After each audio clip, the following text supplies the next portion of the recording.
Hello and welcome to Panoramic Edition, where we discuss national, regional and international developments in depth. The 23rd World Renewable Energy Congress, titled Addressing Climate Challenges, Adopting Renewable Energy, Achieving Carbon Neutrality, was recently held in the Kingdom of Bahrain. The event, which was organized by the Kingdom University in collaboration with the World Renewable Energy Network, WREN, the Ministry of Oil and Environment, and supported by Bobco Energies and Temkeen, gathered local, regional and international academic institutions, experts and professionals with the aim of promoting a just energy transition, exchanging ideas and expertise, and exploring opportunities for future cooperation and partnership. To talk more about that, we are pleased to be joined here in the studio by the Vice President of Academic Affairs and Scientific Research at the Kingdom University, Professor Nader Al-Bastagi, right after this.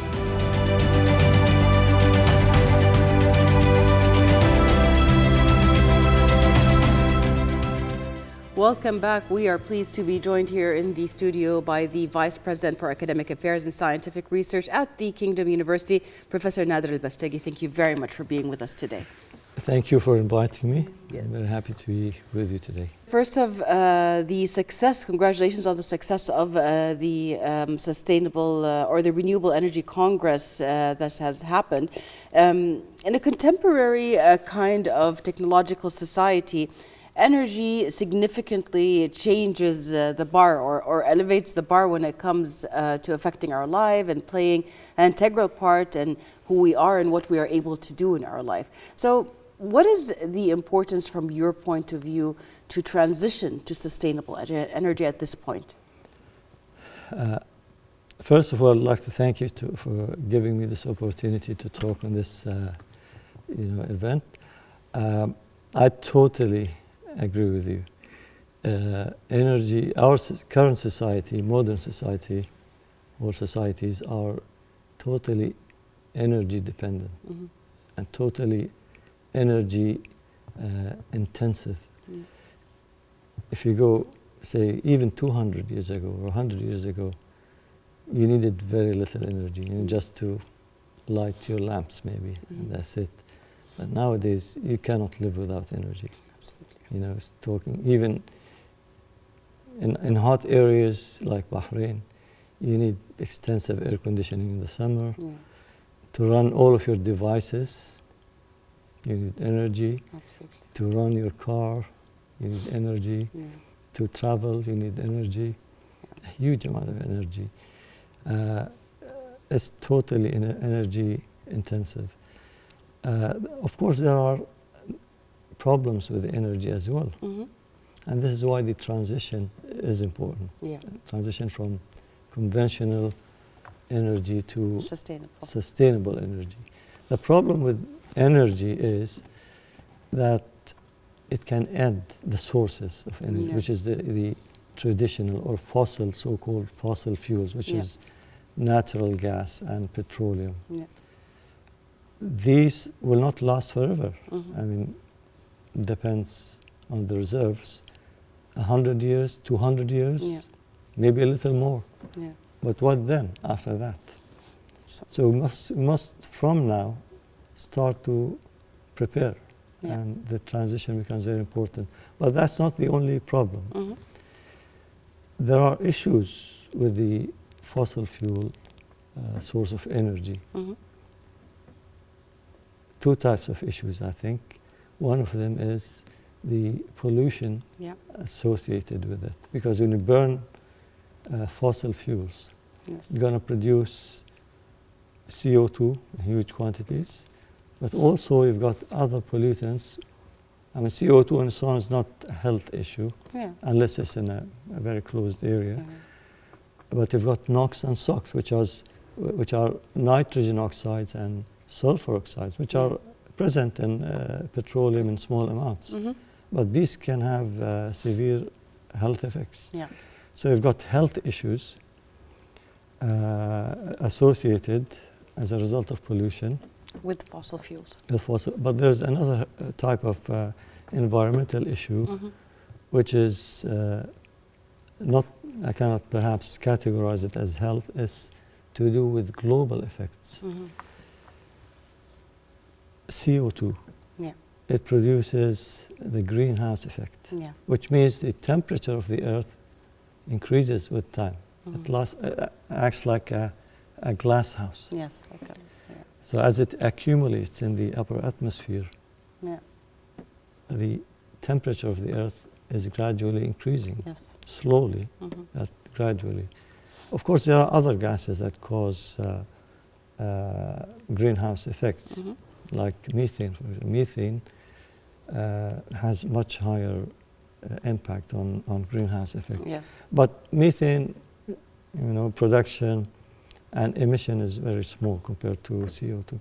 So this has a global effect because the CO2, if it's produced in any country or any place, it influences the whole of the Earth because it accumulates in the upper atmosphere. Absolutely. So it's a global effect. It's not a health effect, but its effect is severe on the survival of the communities because if the temperature goes up of the Earth, even half a degree or 1 degree over time, you're going to have all of these effects that we see nowadays. These hurricanes, these fires. It's all it's an outcome of the temperature rising. Absolutely. Yeah. So to pinpoint them, climate change, health effects are some of the main issues that are going to increase in magnitude if nothing is done about fossil fuel and sustainable energy sources are found.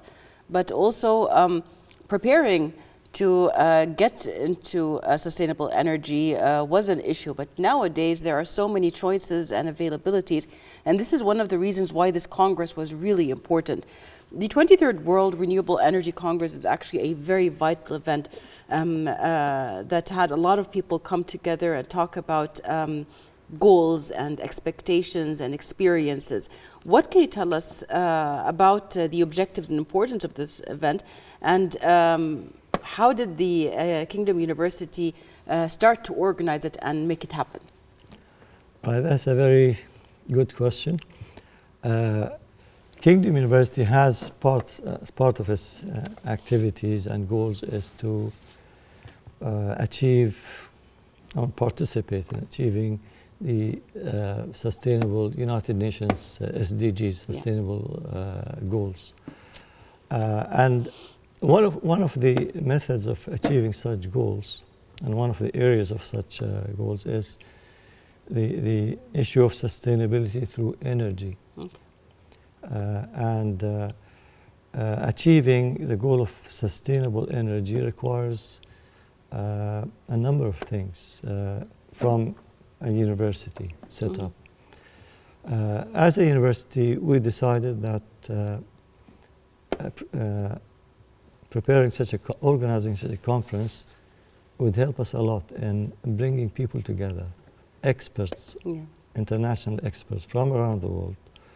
There's a lot of research activity that is being done currently in many universities around the world, and also in research centers, as well as in many industries, in many companies. Yes. Now, each one is doing his research and publishing, and there are so many areas of sustainable or renewable energy. And within each area, there are sub-areas.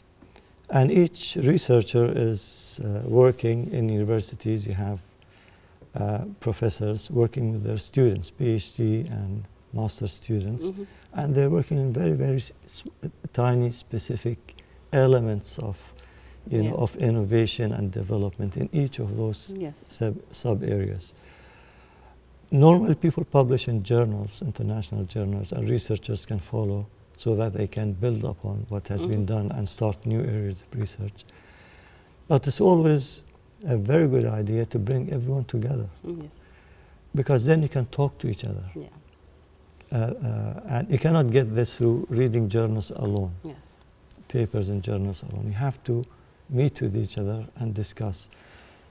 And this is where the idea of the conference came.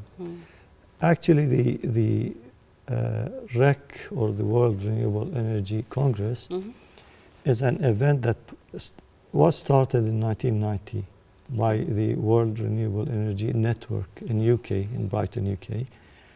And they hold it every 2 years. Okay.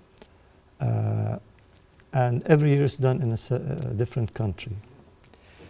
So it was held in Bahrain in 2017 or so, last time. So we have a very good relationship with REN. Mm-hmm.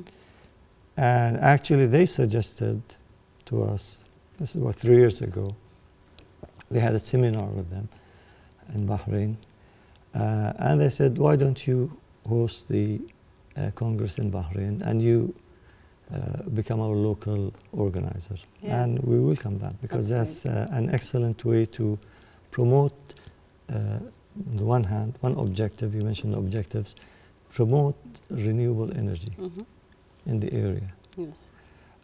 But a second objective is to bring all these scientists and engineers from around the world and put them together, let them talk to each other, so people present their research works and others will listen and then discuss, and then they have a lot of discussion times, not only during the presentation time itself, but we've got during the coffee breaks, during the lunch They times. network at those points. They can network. We have the gala dinner, and we had some social visits, to Bahrain Museum and to other places, Muharraq, for example, to Tree of Life.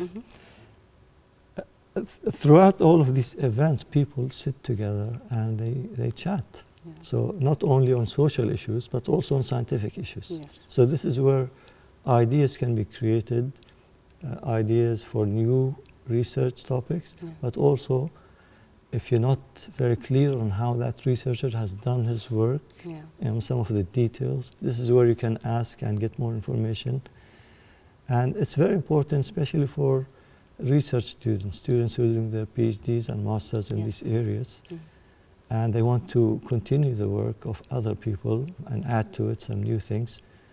So when they find somebody who's done the work before in a certain area, they can get more information and they can do their work more accurately and in a faster way. Absolutely. So that's a very important objective. Awareness of the public, because throughout this conference, we had lots of media present, and they talked about it. So the general public now have a chance of getting acquainted with what's happening. What's all this about? What's renewable energy? What's the newest information? What is there? What is out there? Exactly. Also, we have the people from the industry. Many of the industries in Bahrain and also in the GCC who attended the conference, this was an excellent avenue for them to also to listen, to see what's going on around. Many of these companies in Bahrain, especially the larger industries, they have their plans for installing renewable projects and so on. So now they can see what's going on in the world, and they can plan in a better way because you have experts and you can talk to them. So if you want to install solar systems, you know who to go to. You know who to go to, and you want to know what's the latest development and how you should install. For example, one of them was talking about solar paints. Now you can paint your car and be a source of energy. In the past you had to install solar panels. And then have a battery on and have on the top and so on, a battery. Now the new developments, you just paint your car with very special paints, of course, without installing panels. And you can produce energy for your car. So when people listen and hear these options, they can plan in a better way. Definitely. And having them available is also triggered by having these kind of conferences, because then you have economies that find out about these things and basically make them more accessible. Also, may I finish one more point? Policymakers. And one objective was to let the policymakers, of course this conference was international and we had attendance from around the world.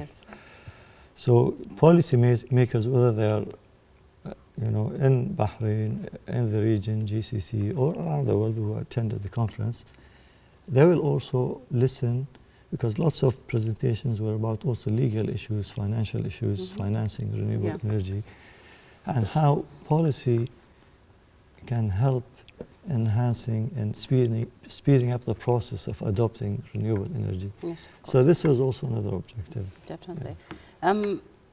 On that topic, I mean, the sessions actually discussed a lot of topics. You mentioned financial, you mentioned research. Tell us a bit more about these topics and which were the ones that stood out the most. Of course, there are many topics. Maybe if I can put them in general categories.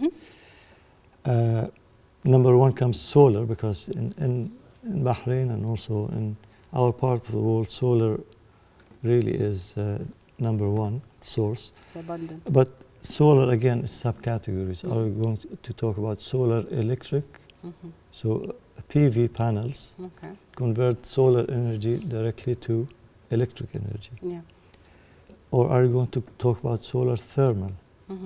So if you're talking about solar thermal, you can have systems that that capture the heat from the sun and convert it directly to high temperature liquids. So you need concentrators. Yeah. But again, do you need heating for house systems? So you need, concentrators with limited concentration capacity. Or do you want to generate electricity? Yeah. Then you need huge systems with mirrors that focus on one focal point. And the temperatures goes to very high temperatures, close to 1,000 perhaps. And you can generate steam, very high pressure steam. And that high pressure steam has a lot of energy and can run steam turbines, so you can generate electricity. Again, within these two categories, you've got so many developments and categories. I mean, one of the interesting things that was discussed within this was PV panels. They lose part of their efficiency if the temperature goes up. But PV panels tend to heat up naturally when they start generating electricity, because electricity, as in any cable, heats up, right? Heats up. So the panel heats up. So naturally, the efficiency will always decline to some extent. So one of the papers was on using certain organic materials, which are called phase-changing materials, which can solid material, a layer of solid material that can melt, but during its melting process, the temperature remains constant. So you prevent the solar panel from heating up. There was a talk about, for example, wind. I mean, many of the talks or papers are about wind energy. One of the recent developments in wind energy is the increase in the capacity. Wind energy, a long time ago, when they started installing these wind farms, the commercial wind farms. If you go, offshore in Brighton and other places in the UK, you can see them. The turbines. The capacity of each turbine was only half a megawatt, which is quite considerable. But to produce... On a smaller scale, it's considerable, Yeah, but at that time, that was the highest capacity. So you need to install more turbines to achieve, say, 100 or 200 or 500 megawatts. But they kept, with time, improving the turbines. Now, the latest innovation is wind turbines that can generate 26 megawatts. That's amazing. That means if you install only 20 of them, you can generate half a gigawatt. That's a large scale power plant. Yeah, definitely. So these are, for example, two of the topics: solar, wind. Then we have hydropower. In Bahrain, hydropower is not relevant because you need rivers for hydropower. You must have either falls like Niagara Falls, you have a lot of power is generated there, or you install dams, and then you can produce a lot of hydropower from dams. Again, there are continuous developments, improving the efficiencies, and of course, pros and cons when it comes to hydropowers, the effects on the communities and so on. You have also negative effects, and it's not always positive. So research tackles everything, positives and negatives. But also we have something called the ocean power. So you have, for example, the two types mainly. The wave power, so the systems or equipment or machinery that convert the waves powers into energy. But there's something called tidal power. Because as the tide comes in and leaves, you can put turbines on the seabed. And as the tide comes in, the turbines will rotate and to generate energy. Of course, we have a tidal possibility in Bahrain. One can consider this. It's not very high because if you get a huge difference, then you get a lot of energy produced. But this is not the end of the story. There are many other areas of topics. For example, biofuels. Many people were talking about biofuels. You can have liquid biofuels, or you can have gas biofuels, so biogas. And there are jet fuels now, jet fuels that are being produced from renewable sources, mainly from plant sources. So if you go to some countries like Malaysia, you can see huge areas of palm trees. All of these are used to produce actually oil. They're not for the dates. It's for oil, and that oil is processed and converted into fuel. And part of it will become jet fuel. So biofuel is a very important topic. There are, of course, lots of discussion on should you use the land for food or should you use it for oil. I mean, this is a discussion that keeps going on, but it depends on the country and its requirements. There's geothermal, also energy. In certain countries it applies, like if you go to Greenland or those places where we have actually abundant. So you dig deep wells, you just send a pipe downstairs, it comes out as steam, and you use it to generate. So in certain countries that applies, not over here. We have policy, there are talks about policy and legal issues. Okay, and there are also papers on awareness. You have the public awareness, you have education, so you want the awareness can come through education in schools, but also it comes as degrees on renewable energy in universities. It's such a wide, within each of these, you've got such a wide variety. There's a huge work, we had several sessions on, there's no point on installing systems if you're wasting energy. So in parallel to having systems installed, like solar panels, for example, you must make sure that your buildings are sustainable. If your buildings are not energy efficient, then there's no point in installing these systems. They're just going to suck out more energy. So there's a lot of work in the area of architecture. There are design schemes to reduce the amount of energy loss and to improve the energy efficiency. There's a lot of research on building materials to reduce the amount of energy loss through the walls and ceilings and so on. And there's a lot of work on sustainable communities and sustainable urban areas. So urban plants that can help in reducing. So if you have natural shading between the houses, that will reduce the amount of energy loss. So if all the houses are, our old houses, if you get them in such a way that have like shared the direction, and also to share the shade. If you go to our old, areas in Muharraq, for example, or in Farij al-Fadl, and other places, of course, in Bahrain, you can see that the streets were not very wide. Yeah. So that allows for a lot of more shared more shades. shading, and also the winds become faster. Absolutely. So ventilation, natural ventilation, natural lighting.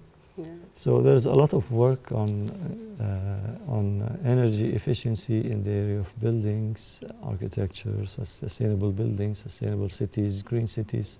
Yeah. It's quite a big area. Yeah. Definitely.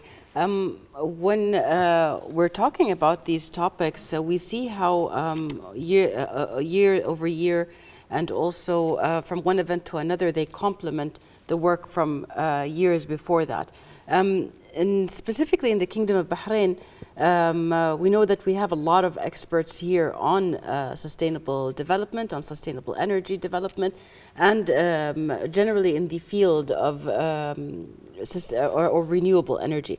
What can you tell us about the speakers that were available on a local level and also on the regional and international level? We had really a very good.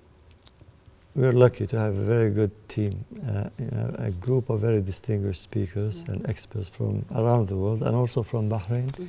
And this time we were lucky to get people also from Saudi Arabia, from a number of universities, like King Fahad University and King Faisal University. But in Bahrain, we had from University of Bahrain, we have Arabian Gulf University, and of course from Kingdom University, we had many papers, and some of the other local universities in Bahrain. But among, of course, the prominent speakers, well-known researchers and speakers are in Bahrain. If I'm allowed to mention some names, we have, for example, Professor Wahib al-Nasser. Yes. He was present, and he gave a number of papers. We had also speakers from other universities in Bahrain. Maybe among the prominent papers, one of the authors was Professor or Dr. Hanan Abu Falasa. She's an expert in wind energy from University of Bahrain as well. We had a paper from another one from Arabian Gulf University by Dr. Sumaya Youssef on waste recycle. So these are some of, there are others, of course, who did not perhaps give papers, like Professor Yusuf Al-Ghafari was present because his maybe his interest now has changed from research, but he used to in the past to publish papers in this area. But internationally, we had many people. We had, for example, number one is Professor Ali Sayegh. Ali Sayegh in Arabic.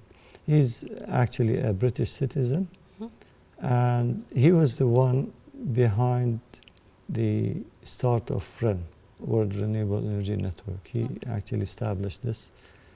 He was a professor at the University of Reading in UK, and since 1990 he started a series of congresses, and he managed to attract lots of people, to this area and change their interest from their, their current or their usual research areas to renewable energy.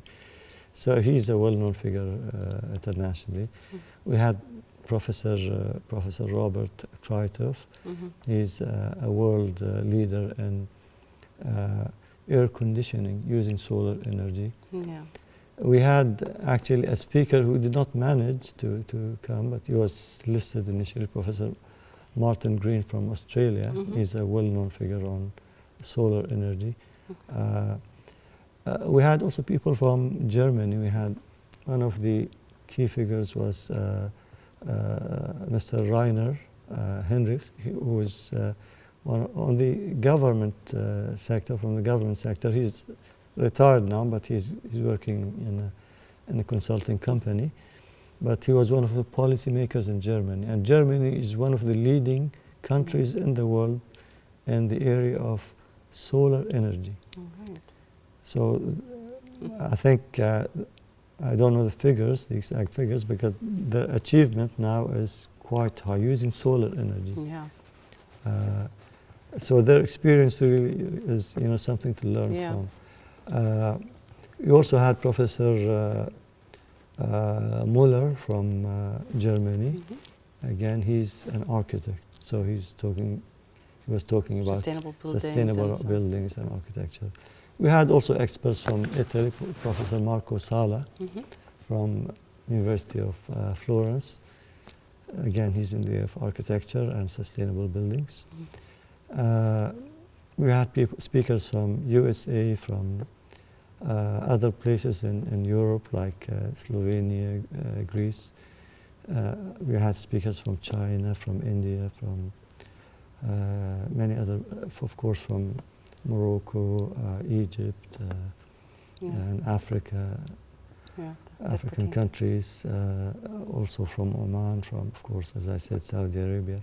So there's quite a variety of people present. Yeah. Actually, having people specifically from the region also causes a kind of support for the new initiatives and new energy, renewable energy researches and sources as well, because there's a common goal when it comes to that kind of point. So we also noticed there was a very large audience that came and was part of the Congress. What can you tell us about who was the actual target audience, and what do you say about the vast participation of people that came to see it? We were lucky to have a very good number of participants. Mm-hmm. So our audience, the target audience, number one, was, of course, the researchers. Yeah. From number one, of course, being a university, researchers from universities. Our first target was universities, but we also targeted research centers and industries. Mm-hmm. In addition to this, we had, of course, we have two types of industries, the international and the local. So we had some participation from the international industry. Mm-hmm. For example, one of them was from a company that from Malaysia, who is specialized in converting cooking food, cooking oil, Oils. cooking oil, the used cooking oil, convert it into jet fuels. So they already have a plant in Malaysia, and they're even thinking of having something regionally.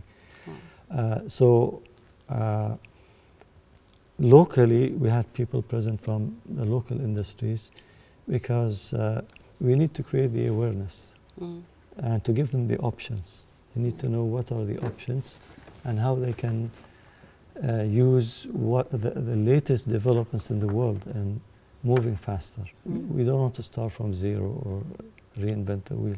Yeah. So you need to know what the rest of the world is doing, so that you can, not only in terms of technology, but also in terms of policies and procedures and how to go about achieving these objectives. Plus, of course, another audience was people outside the conference. So through the media, and hopefully this meeting will be one of them. Then the general public can also be aware of what's going on, because there is a role that everyone has to play. Yes. In the end, it's the health of the planet, the health of humanity as a whole. As I said before, even half a degree increase in temperature can cause, lots of problems around the world. Of course. So it's very important for all of us to participate in this. Everyone, even a housewife, even a child in school. In addition, of course, to universities, research, industries. Everyone has to be aware of what are the risks and hazards that are coming, but what can we do as an individual? If every individual plays a role, then we can achieve something very important. Absolutely. So all of these are, our big target. But we had a big audience. The interesting thing was the Congress was full from day one until the last day. So on day one, the conference was 4 days, but we call it day zero, first day. So day one was really the second day, because that was the opening ceremony, and then the session started. Yes. Day zero was a set of 3 workshops, one on solar technology, one on wind technology, and one on green cities and green houses. So people who attended these workshops were present from day zero. But of course, day one, most of the people attended. And normally, if you attend any conference, usually the number of people will diminish, with time. Even within the same day, if you start early morning, people are energetic, you get, a good number. Eventually, but if you come at the end, last session, you can see that the halls are also half empty, right? Yeah. Or almost empty. They get tired with time. Second day, you see half of the audience. And again, throughout the day, as you go to the end of the day, it becomes... And this is normal in all conferences. Last day, the number gets very small. To the extent that some conferences, I attended here some local conferences, the organizers, they start giving giveaways on the last hour, for the closing session, so that, people will come, will stay. They give away things like laptops and other things. But we were lucky, we didn't give anything away. And you had a full house. And it was I wouldn't say 100%, but it was 80%. Most of the people, of course, some of them were traveling, perhaps will leave, but actually most of the people were present, which means people were keen to listen. Yes. Because they found the topics very interesting and very important. And we had, most of the audience were either people from universities, researchers, so they want to listen to see what's going on, or people from the industry who, I think, people from the industry, most of them attended the workshops. And I met them on the first day, day zero. And I told them, these workshops are very important because during the conference sessions, the lectures or the presentations, the researchers do not have the time to teach you. They cannot tell you from the beginning. They'll talk about their research work, their methodologies, and their results and their conclusions. And they just get 10, 12, 15 minutes. It's a very short period. They don't have the time to... They cannot assume that most of the audience are not in the same area, so they don't know the topic very much. They don't have that. But the workshops on day zero is different. You spend about 3 or 4 hours, and the expert will take you from A to Z. So they'll give you the full background.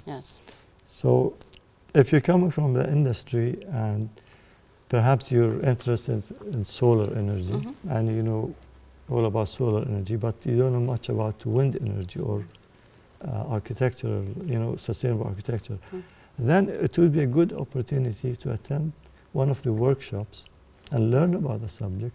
And then when you attend the conference, you go with a background. So when you listen to people talk, you know what they're talking about. You get the and gist you get of more, the problem. you get more benefit. Oh, definitely. One of the main effects that congresses like this have is the new research that comes out and everything, and that helps decision makers and policy makers to take decisions in the interests of the countries and their citizens as well. My question to you is, the Kingdom of Bahrain specifically exerted tremendous efforts to support the issues of sustainability, of long-term energy security, efficient consumption of energy. What can you tell us about these efforts and the reasons behind them? I can tell you as an observer, I think one of the prime drivers is the initiative and the target that was set by His Royal Highness, the Prime Minister, to achieve the net zero carbon within a certain period of time. And this has, of course, this target has been taken by all, not only the ministries, but all the concerned people in Bahrain, all the companies, all the commercial sector. Yeah. So every sector is trying to achieve this goal from its perspective. Bahrain as a whole, if you go back, just 20 years ago, you wouldn't see any installations. There's nothing there. Yeah. Now we've moved quite a bit.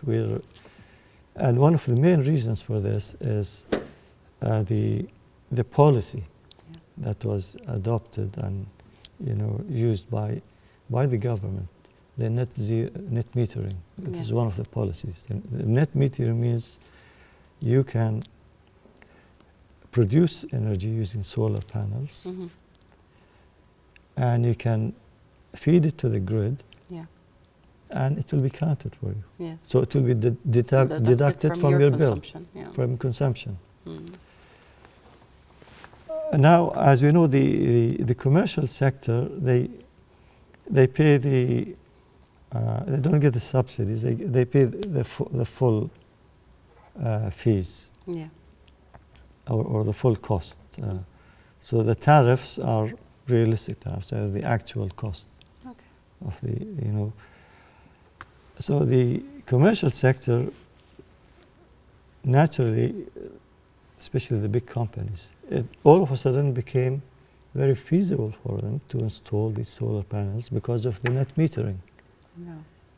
Because when you do a calculation, you'll see that within a certain 4 or 5 years, if you put some capital to install these panels, within 4 or 5 years you can you'll break even and have your you can money break even, you can break even and get back whatever capital you've spent, and from then on, your consumption can continue as it is, but the tariff will go down, or not the tariff, the total cost, the bill you're paying will be less because you're producing and feeding to the grid. So it became very feasible, and this is why we can see now so many installations, and people continue to install. Yeah, absolutely. So this is a natural drive, one of the great success stories in Bahrain. Definitely. And the Kingdom of Bahrain is also very supportive of having these opportunities there between the public and the private sector to fulfill these sustainable energy sources and obligations. That would be actually my last question before we end today's show. Bahrain has launched several projects and several initiatives in the field of sustainable energy. Can you tell us more about the importance of them, especially at this time?